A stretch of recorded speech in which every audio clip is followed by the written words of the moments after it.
News first channel ಹಾಗೂ ಡಿಜಿಟಲ್ನಲ್ಲಿ ಜಾಹೀರಾತು ನೀಡಲು ಈ ನಂಬರ್ಗೆ ಸಂಪರ್ಕಿಸಿ. ನಮಸ್ಕಾರ, ನೀವು ನೋಡ್ತಾ ಇದ್ದೀರಾ ನ್ಯೂಸ್ ಫಸ್ಟ್. ನಾನು ವಿದ್ಯಶ್ರೀ. ಈ ಕ್ಷಣದ ಪ್ರಮುಖ ಸುದ್ದಿಗಳನ್ನು ನೋಡ್ತಾ ಹೋಗೋಣ. ಅದಕ್ಕೂ ಮೊದಲು ಹೆಡ್ಲೈನ್ಸ್. ಕುಕ್ಕರ್ನಿಂದ ಹೊಡೆದು ಮಹಿಳೆಯ ಬರ್ಬರ ಹತ್ಯೆ.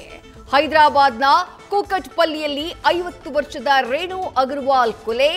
ಮನೆ ಕೆಲಸದವರಿಂದಲೇ ನಡೆದ ದುಷ್ಕೃತ್ಯ. ಕೊಲೆ ಬಳಿಕ ಅಲ್ಲೇ ಸ್ನಾನ ಮಾಡಿ ಎಸ್ಕೇಪ್.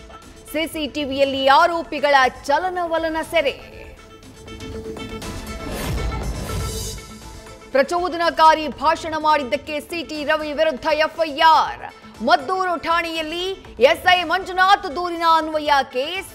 ಸುಮೋಟೋ ಪ್ರಕರಣ ದಾಖಲಿಸಿಕೊಂಡ ಪೊಲೀಸರು.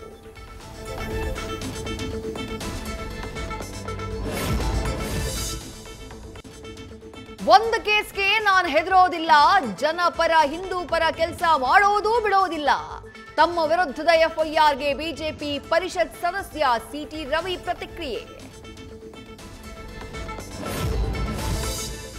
ತಡರಾತ್ರಿ ಸುರಿದ ಮಳೆ, ಕಲಬುರಗಿಯ ಹಲವೆಡೆ ಅವಾಂತರ. ಪಾಡೆಗಾಂವ್ ಗ್ರಾಮಕ್ಕೆ ಸಂಪರ್ಕ ಕಲ್ಪಿಸುವ ಸೇತುವೆ ಮುಳುಗಡೆ.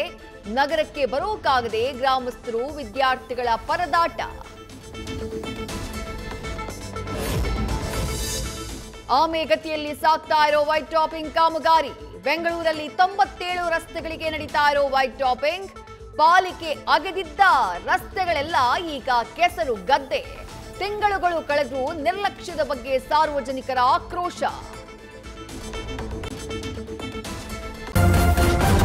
ನ್ಯೂಸ್ ಫಸ್ಟ್, ನಿರ್ಭೀತಿಯಿಂದ ನಿಮ್ಮ ಪರವಾಗಿ.